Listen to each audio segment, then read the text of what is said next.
সবচেয়ে বড় কাজ ভোটার তালিকা হালনাগাদ করা। এটা এমনিতেই কঠিন কাজ। এখন কাজটা আরও কঠিন হলো এই জন্য যে গত 3টা নির্বাচনে ভোটারদের অংশগ্রহণ করার সুযোগ ছিল না। ভোটার তালিকা যাচাই করার সুযোগ হয়নি কারণ। গত 15 বছরে যারা ভোটার হওয়ার যোগ্য হয়েছে তাদের সবার নাম ভোটার তালিকায় তোলা নিশ্চিত করতে হবে।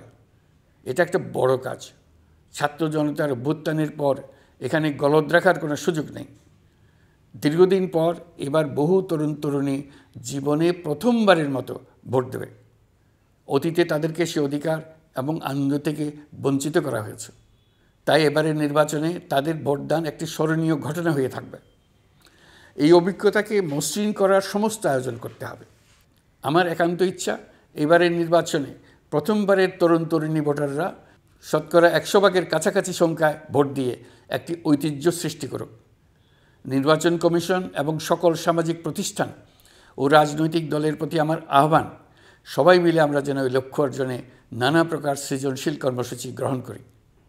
এখন থেকে সবাই মিলে এমন একটা ঐতিহ্য সৃষ্টি করি যেন স্থানীয় নির্বাচন সহ সকল নির্বাচনে সকল কেন্দ্রে প্রথমবারের ভোটাররা 100% কাছাকাছি সংখ্যায় ভোটদান নিশ্চিত করবে।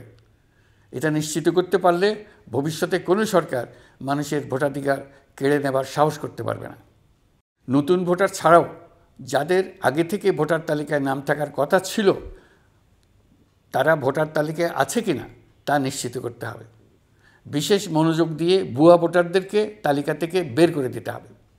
এবার আমরা প্রবাসী বাংলাদেশিদেরকে ভোট দেওয়া নিশ্চিত করতে চাই। অতীতে আমরা এই ব্যাপারে অনেকবার আশ্বাসের কথা শুনেছি।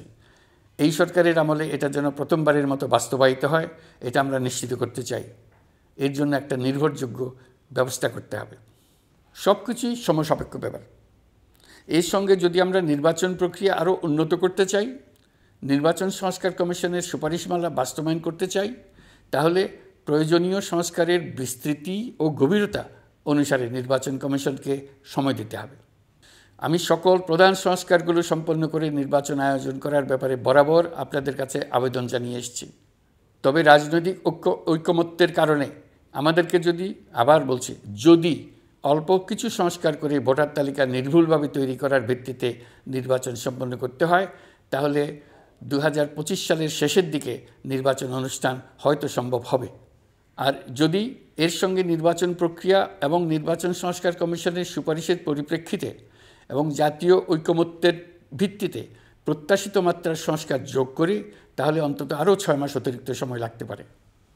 মোটা দাগে বলা যায় 2025 সালের শেষ দিক থেকে 2026 সালের প্রথমার্ধের মধ্যে নির্বাচনের সময় নির্ধারণ করা যায়।